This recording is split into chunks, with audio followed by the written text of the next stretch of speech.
Oh, good afternoon. I didn't realize we had company. I hope you've made yourself welcome here on the farm.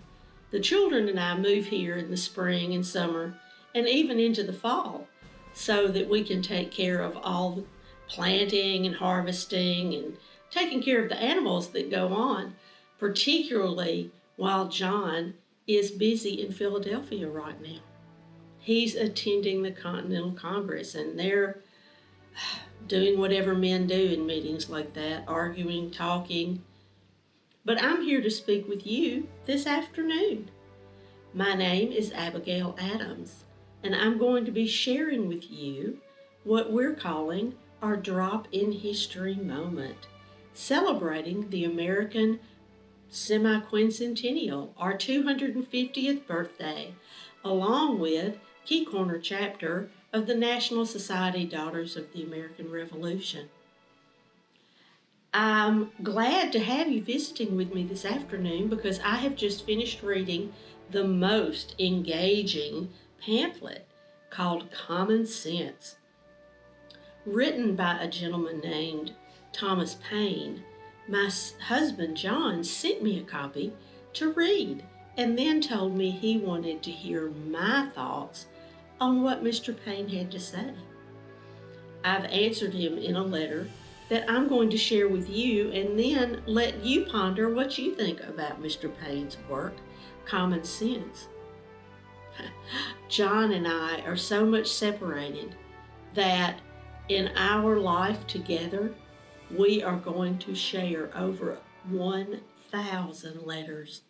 Our correspondence is going to be documented later on, and it's going to give people a real true glimpse of what happened here in the early years of our country.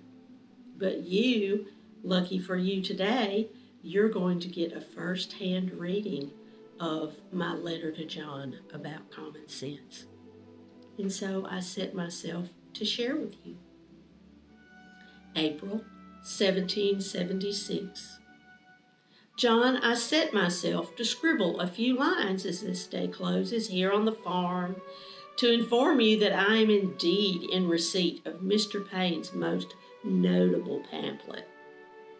As our American colonies tremble on the edge of revolution, this brief missive has spread like wildfire through this countryside. The words of common sense challenge loyalty to the king and call boldly for independence. Why, this little book has stirred every hearth in Massachusetts. I have read it twice over myself and find Mr. Paine wastes no ink on timid thoughts. Speaking much truth, he states, it is common sense that an island should not rule a continent. Many here speak it plainly now, independence. I know well that independence is no small matter.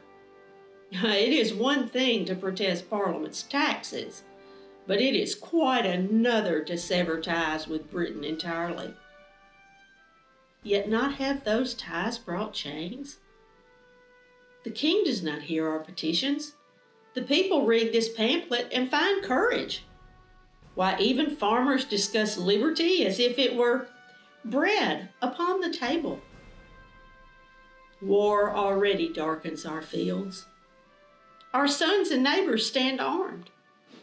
Would it not be better to fight for a nation of our own than for rights within a kingdom that then denies them? The people are ready, John. They speak boldly now in town meetings. Common sense has given voice to what many felt but dare not say. And Mr. Paine? Well, he has done what statesmen alone could not. He has awakened the common people. The only element I find lacking is that of no word for the ladies. John, if a new nation is to be born, let it remember that liberty is not solely a gentleman's virtue. Do not forget the women as you frame these new laws for our new nation. I close, dearest and most faithful friend, with this thought. History will remember this moment. Paine's words may prove the spark that did indeed light a continent as courage and common sense walked hand in hand. Oh, John, the cruel separation to which we are necessitated cuts in half the enjoyments of life. The other half is filled with the hope that what I do and each day endure may be serviceable to you, to our children, and what I hope will soon be our country. Adieu, and ever yours, Abigail. What do you think? Do you think common sense will be the pen that turns the wheel that begins our American Revolution? I do. Adieu.